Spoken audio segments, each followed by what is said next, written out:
Has TV media had its fill of Kellyanne?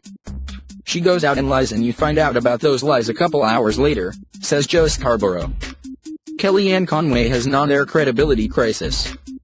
On MSNBC's Morning Joe on Tuesday, co-anchor Mika Brzezinski declared that she will not interview her. "It's giving people dishonesty, it's not worth the interview," she said. As co-host Joe Scarborough added, "She goes out and lies and you find out about those lies a couple hours later." An anchor from a different network said Conway hasn't been invited on their show for months, saying the viewer gets nothing out of her because she constantly obfuscates and misrepresents the truth. At best, Conway is low-hanging spinning fruit, sugary but empty. At worst she's an apparatchik, as Carl Bernstein puts it, a propaganda minister. Neither is good for the Republic, the anchor added. "That's why I've chosen not to have her on." Some in television have wondered if Conway is in the room when decisions are being made. Scarborough said on Tuesday that Conway is a free agent who books her own television appearances. "She goes out, she says whatever she wants to say, and then she comes back and then they have to clean it up. Now she will lie, as she does every time the truth comes out. She will say she is being victimized," Scarborough said. Conway, the former Trump campaign manager who is regularly lampooned on Saturday Night Live, has long been a figure of fascination, in part for her deadpan defense of outlandish statements by the candidate and now president. But Conway's also been considered a master dissembler and manipulator of the media, a reputation that hit a new high on Monday, when she told MSNBC that now former National Security Advisor Michael Flynn had the full confidence of President Donald Trump.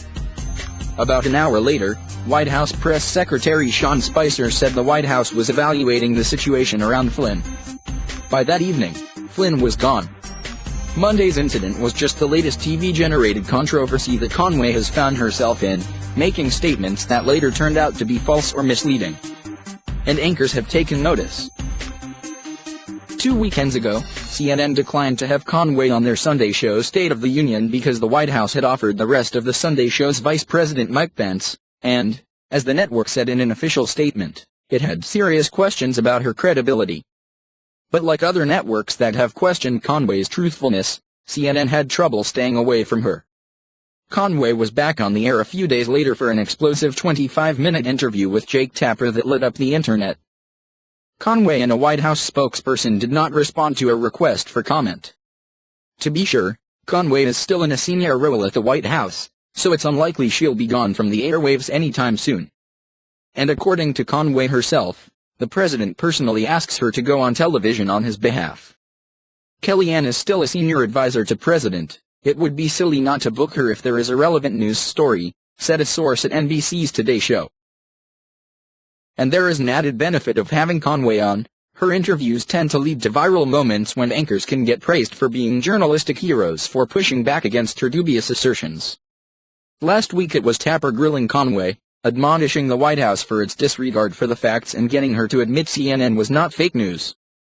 On Tuesday, it was Matt Lauer questioning Conway over how Flynn's situation became unsustainable over time, as Conway insisted, when in fact the White House knew Flynn had misled them last month. "Kellyanne, that makes no sense," Lauer said incredulously. "Last month the Justice Department warned the White House that General Flynn misled them. And that as a result he was vulnerable to blackmail and at that moment he still had the complete trust of the president." Conway murmured, "That's not true," and added, "Matt, I'm telling you what the president has said, which is that he's accepted General Flynn's resignation and that he wishes him well and we're moving on." NBC's Today Show Twitter account quickly tweeted out the moment with the quote "that makes no sense," garnering thousands of retweets.